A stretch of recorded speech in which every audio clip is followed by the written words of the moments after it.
Hey guys, today I'm going to quickly show you how you can easily use a variable ND filter with a Tilta Mini Matte Box. First off, the issue with this matte box is that if you want to use a variable ND filter with it, you won't be able to access the variable stops because once it's screwed in, there's just not enough room to twist those variable stops. So what you're going to need to make this work is one step up ring and one step down ring. This is the newer collection that I purchased off of Amazon. It comes with an assortment of every type of filter thread size you can imagine, covers all lenses, super inexpensive. I've included a link in the description where you can purchase these. So the current thread size on my lens right now is a 72mm. So what I'm gonna use is this step up ring, 72mm to 77, and then twist it onto a 77mm to 72mm step down ring. Go ahead and screw that on.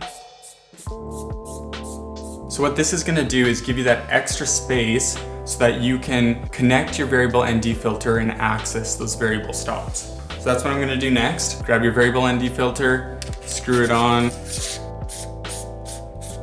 and look at that.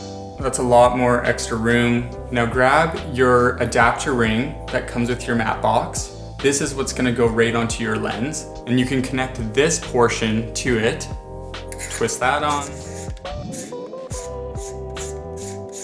Once this portion is completed, you're gonna grab your rig, twist on the adapter ring, grab your matte box, place it on, tighten it up, and look at that. You can now access your variable ND filter.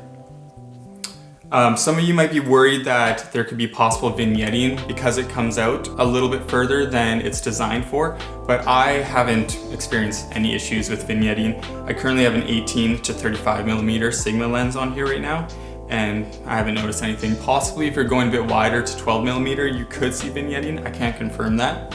But with this current setup, I haven't had any issues and this just works great. Hey, so thanks for watching guys. I hope that was helpful. And if you have any questions whatsoever, drop them in the comment section below and make sure you like and subscribe and turn your notifications on. I plan to do some more helpful tips and reviews in the future. Thanks for watching. I'll see you guys next time.